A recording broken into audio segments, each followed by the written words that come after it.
भजन करने में किसी प्रकार का संकोच नहीं करना चाहिए कि हम वहां क्यों जाएं, लोग क्या कहेंगे, हम ये क्यों करें, लोग क्या कहेंगे। जिसके ऊपर भगवान की कृपा होती है वो व्यक्ति भगवान के भजन में लगता है, और जिसके ऊपर भगवान की कृपा नहीं होती वो लाख कोशिश करे भगवान का भजन उससे नहीं होता। अब कई लोग बोलते थे कि भगवान हमसे नहीं करवाते हैं। ये भी प्रश्न होता है कईयों का कि भगवान की इच्छा नहीं है जी, अभी तक हम तो कुंभ जाना चाहते थे, अब भगवान की इच्छा नहीं हो रही है कि हम कुंभ जाएं। अगर भगवान की इच्छा नहीं होती तो हमको मनुष्य क्यों बनाया भगवान ने? भगवान की इच्छा रही होगी कि ये सत्कर्म करे, क्योंकि किसी और शरीर में तो सत्कर्म नहीं कर सकते। पशु पक्षी गधा घोड़ा बिल्ला तो कोई किसी प्रकार का सत्कर्म नहीं कर सकते हैं। सत्कर्म करने के लिए तो मनुष्य का शरीर चाहिए। इसलिए भगवान ने हम पर अति कृपा की और भगवान ये चाहते थे कि हम इसको मनुष्य का शरीर दें और ये भगवान का भजन करें। तो यदि भगवान की इच्छा ना होती तो हमें मनुष्य का शरीर ही क्यों देते? इसलिए भगवान तो चाहते हैं कि भगवान का हमारा भजन करे, तो हम ही आज उसमें आनाकानी करते हैं कि भगवान की इच्छा ही नहीं हो रही है। भगवान की तो इच्छा है, हम अपनी भी थोड़ी इच्छा करें। जो एक ऑटोमेटिक नलका होता है ना, जिसमें सेंसर लगा हुआ होता है, इसमें सेंसर लगा, उसके नीचे हाथ करो तो पानी गिरना शुरू हो जाता है। आजकल ऐसे ऐसे जैसे दरवाजा है, दरवाजे के आगे साए करके एकदम खुल जाएगा वो, और जब आप वहां से निकल के फिर बंद हो जाएगा। तो जैसे उस नलके में सेंसर लगा हुआ होता है, उसके नीचे हाथ करेंगे तो पानी गिरेगा। जब तक हम उसके नीचे हाथ नहीं करेंगे तब तक पानी नहीं गिरेगा। इसी प्रकार से जब हम भगवान की कृपा हमारे ऊपर हो, ऐसी इच्छा जब तक नहीं रखेंगे तो भगवान भी तब तक कृपा करने वाले नहीं हैं। बोलो जय सिया राम। अच्छा, आप लोग कुंभ नहा करके आए हैं, मेरे ख्याल में सारे नहा के आए होंगे। हाँ, आप तो जरूर गए वहां पे। अब हाथ खड़े करो, पता लग जाएगा कौन कौन नहा करके आए हैं। अच्छा, जो नहीं नहा करके आए उनको पश्चाताप करने की आवश्यकता नहीं है। भागवत की कथा सुन लो तो समझ लो आपने त्रिवेणी संगम में स्नान कर लिया भाव से। आप मानसिक पूजा करते हैं, आपके घर में सुतक हो गया, पातक हो गया, और आप प्रतिदिन शंकर जी का अभिषेक करते हैं, तो कैसे करेंगे आप? फिर मानसिक पूजा करेंगे आप। आंखें बंद करके बैठो और सामने हमारे शंकर जी का बहुत दिव्य शिवलिंग है और साथ में पूजा के सामान रखा हुआ है। कभी हम शंकर भगवान का अभिषेक गंगा जल से कर रहे हैं, कभी दूध चढ़ा रहे हैं, कभी दही चढ़ा रहे हैं, कभी पंचामृत चढ़ा रहे हैं। इस प्रकार से भगवान जी का मानसिक अभिषेक कर देते हैं हम। तो मानसिक अभिषेक जब करते हैं, पूजा करते हैं, तो उस व्यक्ति को उतना ही फल प्राप्त होता है जितना कि हम शारीरिक पूजा करने से उस व्यक्ति को फल प्राप्त होता है।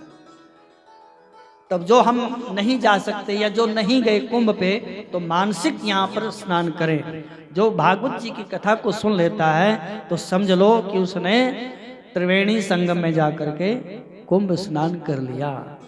माता पिता की सेवा कर ली, माता पिता प्रसन्न हो गए सेवा से, और भागवत जी की कथा सुन ली, तो समझ लो आपका कुंभ स्नान यहीं पे हो गया। अब अगली बार आएगा तो वहां जाए ना आप, लेकिन पश्चाताप करने की आवश्यकता नहीं है।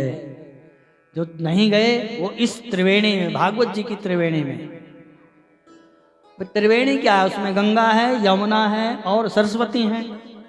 उसी प्रकार से भागवत जी भी, भागवत जी लिखी कहाँ गई? सरस्वती के किनारे पर लिखी गई। और भगवान की लीला कहाँ हुई? यमुना के तट पर बांके बिहारी की लीलाएं हुई। और अंत में परीक्षित जी को जो सुखदेव जी ने कथा सुनाई, वो कहाँ सुनाई? गंगा के किनारे पर। तो तीनों हो गए ना इसमें। सरस्वती के किनारे पर भागवत जी की रचना की व्यास जी ने, और बांके बिहारी जिसकी रचना, जिसके गुणों का गान किया, उन्होंने यमुना के तट पर अपना अनेक प्रकार की लीलाएं की। और परीक्षित जी को मुक्ति देने के लिए ये दिव्य भागवत जी की कथा गंगा के किनारे पर सुनाई गई। इसलिए गंगा, यमुना और सरस्वती का जो त्रिवेणी संगम है वो भी भागवत जी के अंदर है। जो इस कथा को सुन लेता है उसको भी त्रिवेणी संगम स्नान का फल प्राप्त हो जाता है। प्रेम से बोलो जय सिया राम। जय सिया राम।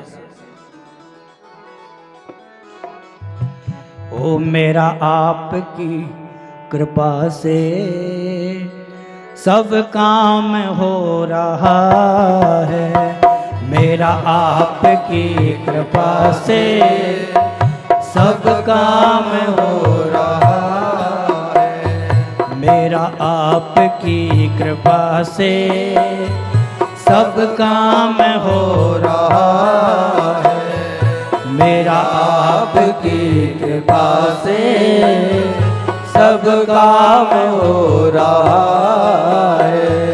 करते हो तुम कन्हैया, करते हो तुम कन्हैया, मेरा नाम हो रहा है, मेरा आपकी कृपा से सब काम हो रहा है, मेरा आपकी कृपा से सब काम हो रहा है।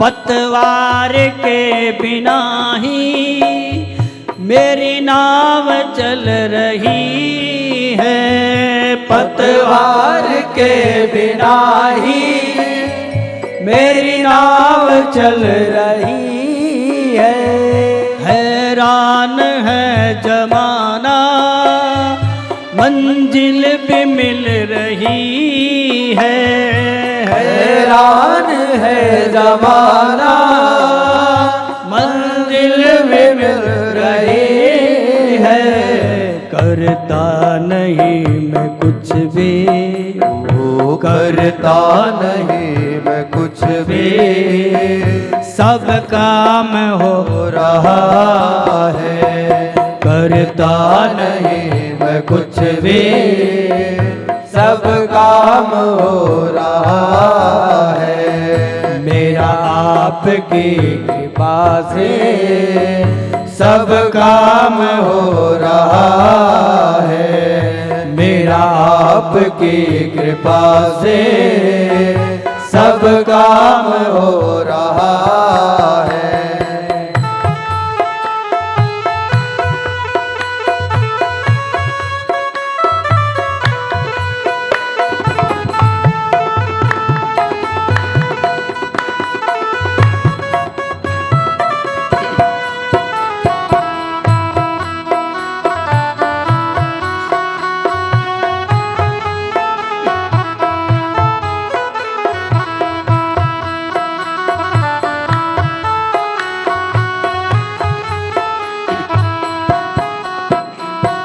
तूफान आंधियों में तूने ही मुझको थामा, तूफान आंधियों में तूने ही मुझको थामा, तुम कृष्ण बन के आए जब मैं बना सुदामा, तुम कृष्ण बन के आए जब मैं बना सुदामा, तेरा करम ही मुझ पर, तेरा करम है मुझ पर, सरेआम हो रहा है, तेरा करम ही मुझ पर सरेआम हो रहा है, मेरा आपकी कृपा